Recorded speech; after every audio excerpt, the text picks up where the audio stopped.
Thank you, Eric. My mother would appreciate that. Let me shut my phone off first of all, because otherwise I'll embarrass myself again. Good morning. First of all, welcome you to what my now deceased wife used to say, my true love, which is the campus of Villa Colombo Columbus Center. I think this is probably germane to today and to what we're doing here, because it's probably one of the best examples of the right way for a community and a government, and I stress it was a conservative government that worked together, made huge commitments, and resulted in something which I believe has been, not by myself, but by outsiders, described as a very successful undertaking. So welcome to Columbus Center and the Villa Colombo campus.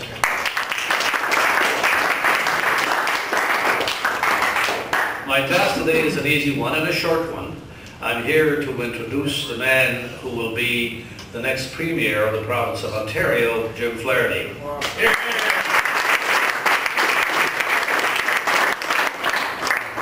I've been asked why I'm supporting Jim, and in some very brief words, I hope to do justice to my feelings. I think Jim has a genuine commitment to conservative values and conservative philosophies.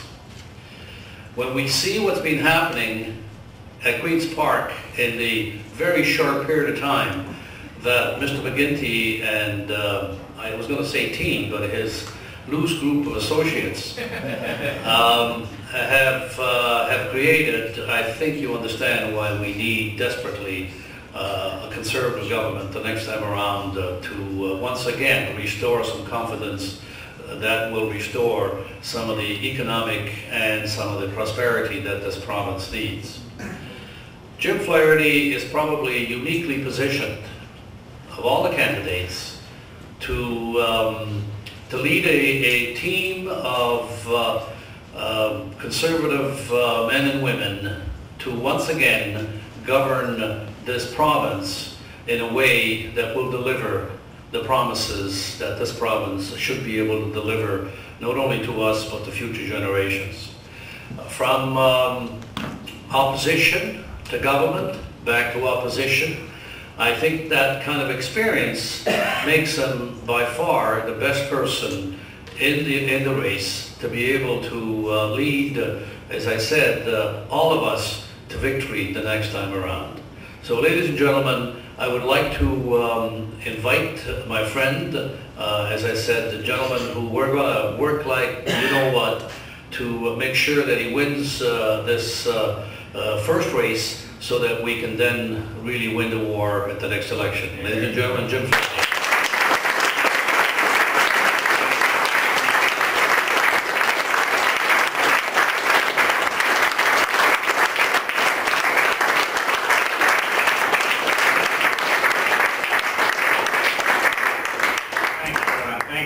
Thanks, Senator, for your kind words. I've been in government and I've been in opposition. Opposition may be more fun, but government you can achieve a lot more. And I'm looking forward to being back in government in 2007. Thank you all for coming today. I appreciate Senator Daniel doing the introduction. He is an example, a stellar example, a role model about a number of the things I'm going to speak about this morning, about opportunity and making the most of opportunity, and aspirations, and education, and looking forward to the next generation. And then, having accomplished so much, which Senator Dodino has here in Ontario and in Canada, then giving back through places like this centre and through his public service in the Senate of Canada. So thank you, Con, for your here. I'm pleased also to receive support today from a number of community leaders from around the GTA, many of whom represent the diversity of our great province. These individuals are long-time party activists representing numerous business and community organizations. They are activists in their fields and work diligently to promote diversity in our party, and I'm grateful that so many of you are here today.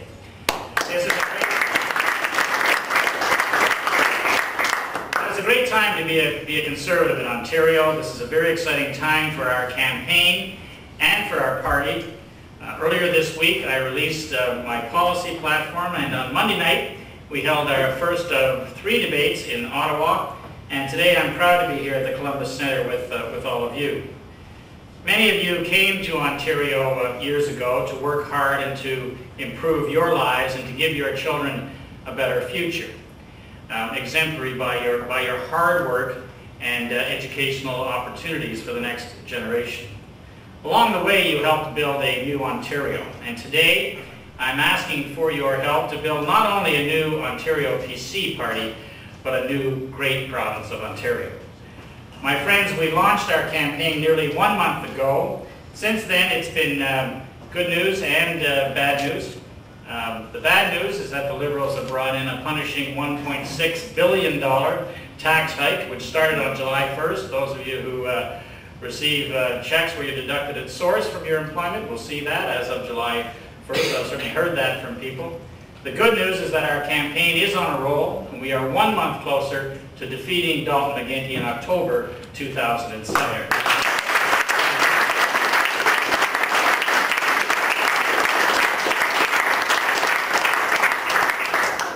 I have been traveling across the province for the past month, meeting and talking with Conservatives and listening to their concerns about our party and the future of our province. And I am excited by the response that I've been receiving. Day after day, I can tell you that our message is resonating, our team is growing, and we're going to win on September 3rd.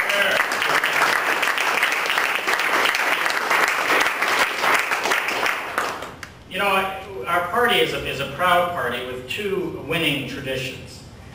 One tradition is more poll-driven and tends to try to be all things to all people. The other tradition believes in conviction, in saying what we will do and then doing what we say, and being very clear about where we stand. This tradition believes in tackling tough issues with sometimes controversial decisions because it is the right thing to do. This tradition is attractive to people from mainstream Ontario, all across Ontario, because of the clarity of what we stand for. In this leadership race, our party is facing a clear choice about what we stand for and where we want to lead Ontario. I believe that our party wins when we act like ourselves. I believe that we win with conviction. And I believe that is how we will beat Dalton McGuinty and the Liberals in the next election.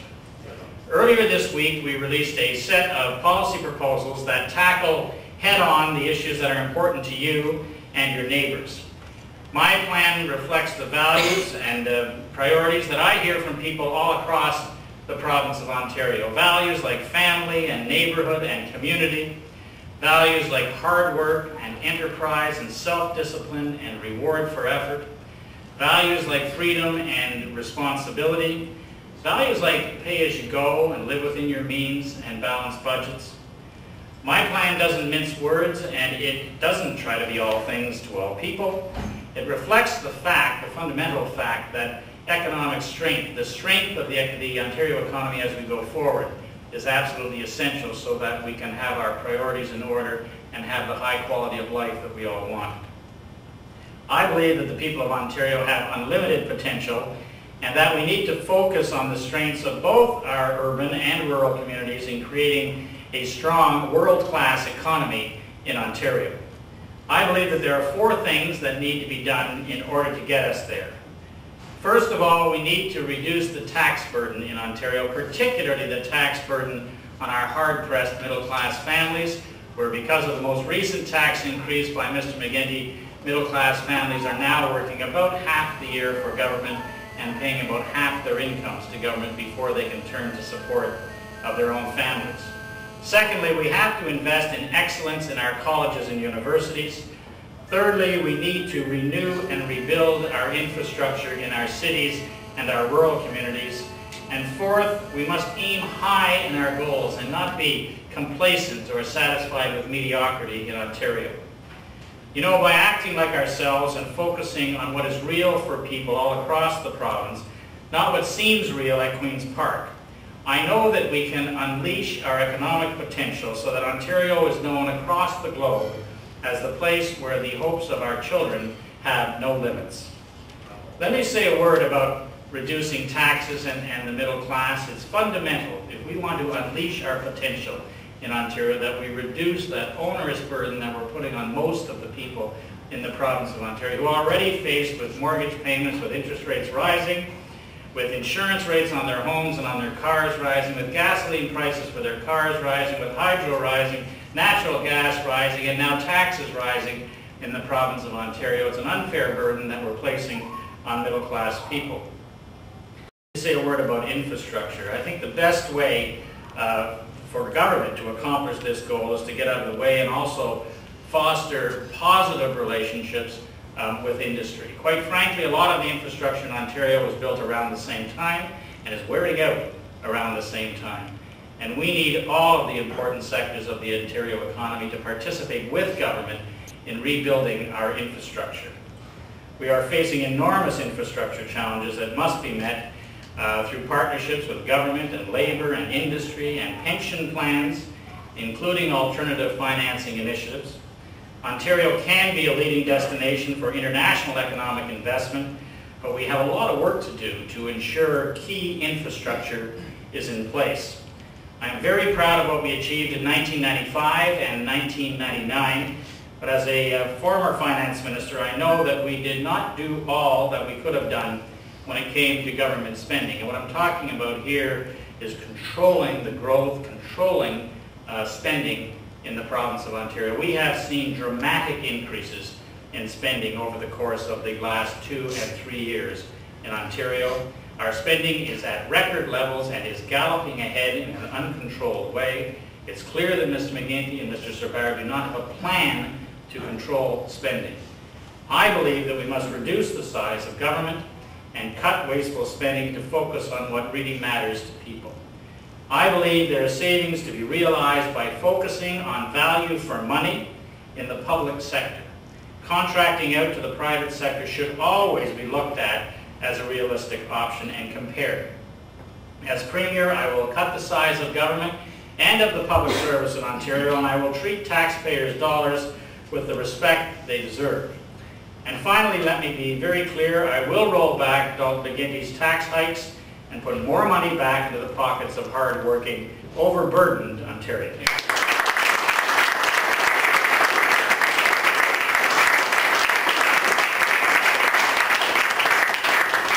I'll say a few words about education. And this is all about choice and opportunity in education.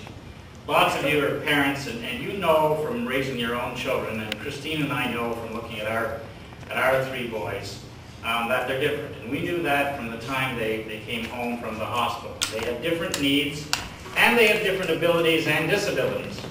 And you know, in order for children to have their needs met, and in order for them to excel, one size doesn't fit all. It's for that reason that I'm strongly in favor of more choice and more opportunity for parents in education. I want to change our education system so that every child's unique needs are recognized and their individual strengths are built upon. Every child should be given every opportunity to succeed, and we know that each child is brilliant in his or her own way. If our children are given the tools for greater success, Ontario will have a stronger and more prosperous future. And to unlock that potential, we need to have greater parental choice in education. And I believe that parents, not bureaucrats here in Toronto at Queen's Park, are best equipped to make decisions for our children. As Premier, I will give parents the right to select the school of their choice in the public schools systems. I will track school-by-school results and encourage improvements through performance-based enhanced compensation for principals who deliver results. I'll also ban teachers' strikes because our children are too important to be put at risk by labor disputes between school boards and unions, and that can be dealt with by mediation and arbitration. And finally, I will bring back the Equity in Education tax credit in order to give genuine choice to middle-class parents who choose independent schools for their children.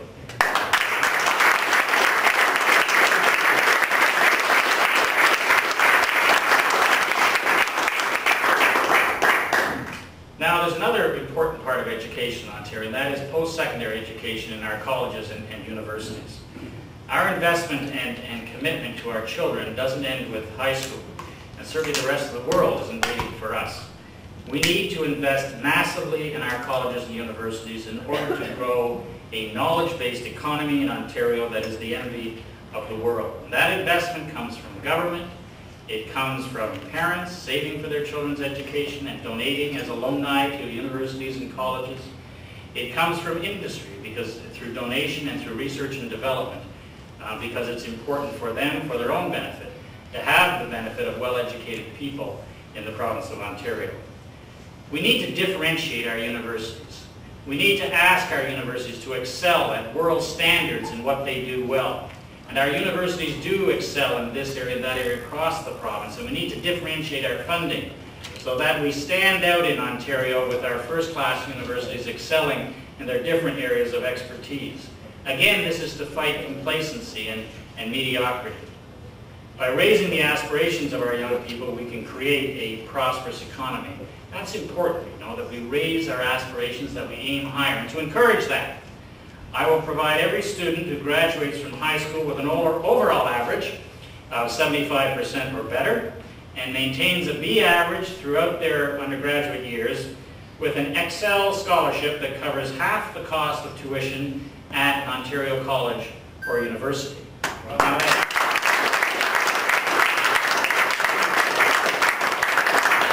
This is so that folks will aim higher. And yes, there's a cost attached to that, but my goodness, the benefits that this investment brings in the province of Ontario will be enormous. We also need help with the skills trades, and I've heard this for years around the province of Ontario, and now this is an opportunity to talk about it and to do it. I also believe that students who choose careers in the skilled trades deserve the same chance to succeed. That's why I will allow apprentices to deduct the cost of their tools and equipment on their annual tax return. This will help bring more people into those professions that are so important to Ontario's economic future. Like you, my values are rooted in my family and my community. As Conservatives, we all believe in hard work, compassion for the vulnerable, and support for our families. I believe we have a moral responsibility to care for the most vulnerable in our society. People with disabilities have the right to live in dignity and comfort. We have a moral obligation to strengthen the abilities of all persons. I've been an advocate for supporting people with disabilities for a long time, and publicly since I was first elected in 1995. My commitment to improving programs that support the abilities of every person remains strong. And so, when I had the opportunity in the budget in 2001, for the first time in 10 years, we increased the funding for children's treatment centers across the province of Ontario. We also increased dramatically the funding for persons who work with persons with mental and cognitive disabilities in Ontario. And we dramatically increased the funding for group homes and support homes for persons who suffer from developmental and mental and cognitive disabilities in the province of Ontario. This is the kind of action that I think the people of Ontario expect from us as Conservatives, because we understand that not everyone can compete in our society on an equal basis, and we make up for that to the best that we can by maximizing their abilities in Ontario. In a province as prosperous as Ontario, it is also, in my view, inhumane to stand by and let people die in our streets. It's important that we help people with drug and alcohol addictions and mental illnesses who are abandoned by our society on the streets, and for that reason, I'd make sure that we had teams there to get all of those folks the help they need.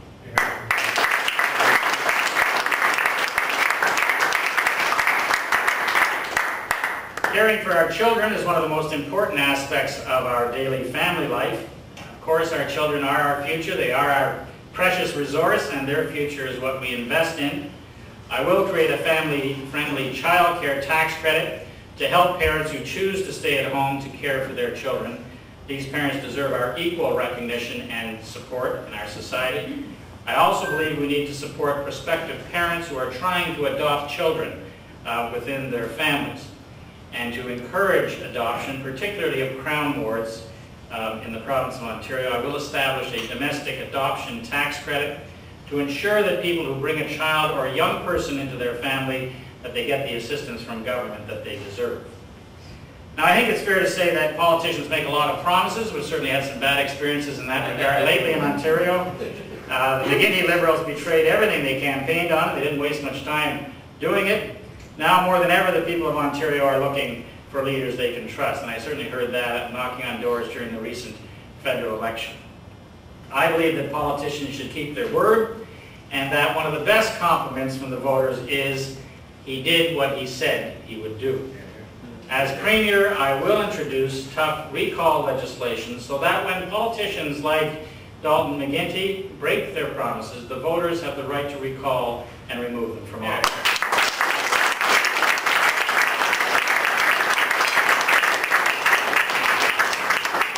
I will give voters a direct say in key issues, such as the election of senators and any proposed constitutional changes. And at the party level, I will work closely with party members, riding associations, and the executive to listen to party members, to empower party members with respect to policy and our party's finances, and give them a greater say in the policy and the finances of the party. Just a word about health care. This is one of the areas in which there are clear differences emerging between the three of us who are seeking the leadership of the party. Frank Lees, as you know, says we need to revisit the Canada Health Act, and is of the view, as I understand it, that it's okay for someone to use their own resources to move ahead of the line in healthcare services in Ontario. And I compliment Frank for entering the debate and for creating the debate that we're having on this issue. John Tory has said that he believes in the principles of the Canada Health Act and that there's no room for private delivery of those services, according to the Windsor Star. I believe in publicly funded health care. I think it's a Canadian value. And when I go back and I look at what Premier Robarts did, and T.C. Douglas said, if you go back a couple of generations now in Canada, what they were talking about is a publicly funded health care system with delivery by all kinds of partners in our society. For-profit, not-for-profit, independent, government employees, non-government employees. That was the idea, and we've rather gotten away from that in Ontario and in other parts of Canada. So I'm for various people delivering the services, publicly funded insurance company that we all pay for with our taxes, no queue jumping, and nobody has to get out their Visa card. The bills are paid by our publicly funded healthcare system. That's important reform. We will have competition, increasing competition on the delivery side, which will help drive down prices. And the other thing we need to do when I talk about healthcare prices is something we didn't do as a government, and goodness knows we were imperfect, is we never did get the bills out to people. So that when you go see your physician, or you go to a diagnostic imaging clinic, or you go to a lab to have blood tests or whatever, you'll get a bill, and the bill will tell you don't have to pay the bill, it's paid by the publicly funded system. But it'll help get away from this idea that too many people have that health care is free in this province. It's not free, it's very expensive, and it'll be good for all of us if we see the cost of health care as it's delivered to us in this province. My friends, with bold ideas like I've talked about this morning, and with new ways of thinking, we're going to have a brilliant future in the province of Ontario. I believe in the people of Ontario. I know in my heart that we can set an example for the rest of Canada, that we can lead Canada and the world when it comes to realizing our full potential, our full promise. Ontario has the basic fundamentals to build a province that is second to none. We have everything it takes if we make a few fundamental decisions like I've talked about this morning, if we have our priorities in order, and if we build upon those strengths, if we push ourselves to a higher standard and strive for excellence, then we will unleash that potential, and our children will have hopes and dreams that are limitless. As I travel across Ontario, people are sharing that enthusiasm, that positive view of our Conservative Party, that it's a great time to be a Conservative. It's a time in Ontario for us to rebuild, to plan for the time that we will take over government, to focus on those priorities that I've talked about this morning, and those values and principles that we share as common sense Conservatives in Ontario. By working together, we can rebuild our party, our great province of Ontario, and in October 2007, defeat Dalton McGuinty and the Liberals. Thank you.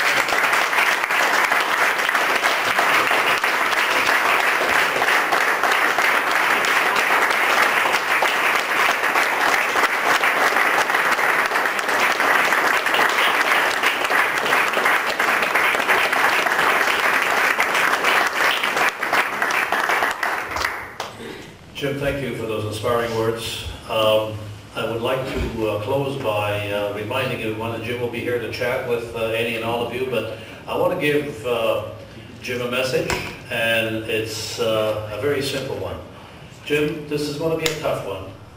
The first step will be tough, the second step even tougher. To achieve the vision that you have so well articulated, we know you can't do it alone. We just want to make sure you understand that those of us here and a lot more across this province are going to help you achieve it. Thank you very much. Hello, Jim. So you say that according to your pamphlet, you are sticking to the conservative principles, right? So you're not driven by the poll and also try to please everybody. But it seems that according to the federal election last time, the left side seems getting a lot of votes. So you'll be pleasing, getting more votes right there, or sticking to the old principles? Not at all, actually. I think that in the federal election, that in the last couple of the weeks of the campaign, we started being defensive, which was an error, that we should always assert our principles and our values as Conservatives, and that when we do that, we succeed, as we did during the first half of the federal election campaign. We now have a solid foundation in Ontario, 24 seats federally, and we can build our Conservative majority government on that solid foundation. So I'm very positive about campaigning on Conservative values. I don't blow in the wind. I don't have polls telling me what I should believe in. I know what I believe in as a Conservative, and I like to base our policies on those mainstream Conservative principles. So in the last provincial leadership race, Flaherty is getting most of the support from inside the party, like most of the MPP. How about you? You're getting more this time right now? Or? Yeah, we've done well with the MPPs this time, and MPPs from across the province of Ontario, and I'm looking forward to continuing their support, not just MPPs, but some of our members who lost their seats last October, and some that lost their seats in October in 1999, because I want to rebuild our party, have good candidates, and be ready to defeat Dalton McGuinty in 2007. Are you going to rebuild the provincial chip like last time, the loser like David Tabucci, how the Flaherty did lose in the provincial and they did not join the federal election? Will you be able to get them back? Absolutely. You know, our newcomers to Canada are here so that when I talk to people that are recently here, they're here to create prosperity, to create educational opportunities for their children. I have a scholarship plan for students who get 75% or better, that they will have half their university tuition paid for. That's a tremendous encouragement for young people to strive in their educations. That's why people are here in Canada. That's why over the generations people have come to Canada to have better opportunities for the next generation. That's what I'm about. That's what the Conservative Party is about.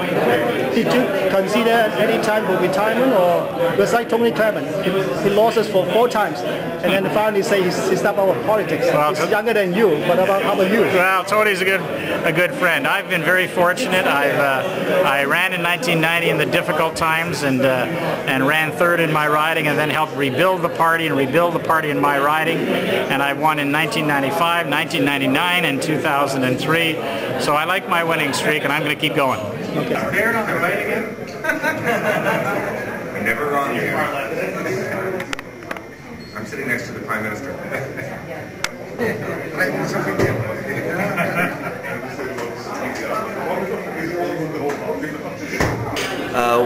我现在在这个 campaign 里面的话，我是代表这个少数民族。那么我们这里面有个 bridge 叫做 bridge building，bridge building team， 那这里面都是全部的少数民族的这些领袖在一起。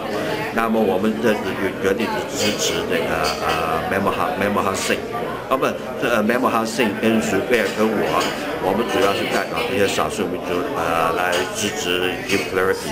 那么他的这个政纲，对我们来讲是非常的适合，而且他对我们少数民族是将来会很照顾。那么等到他做了党领袖的时候，他会在这个党章里面，要求我们这些 bridge building 的少数民族多参与，也会授权给我们来办这些所谓的研讨会啊。round table meeting 啊什么的，对将来，因为他们保守党也小，现在的保守党也小了，需要到少数民族，需要 outreach 到少数民族里面。那么怎么做呢？要通过我们这一批人，所以今天我们的位置，我们现在比如说怎么样把它变成我们的党领袖，说我们可以进行下一步的工作。谢谢。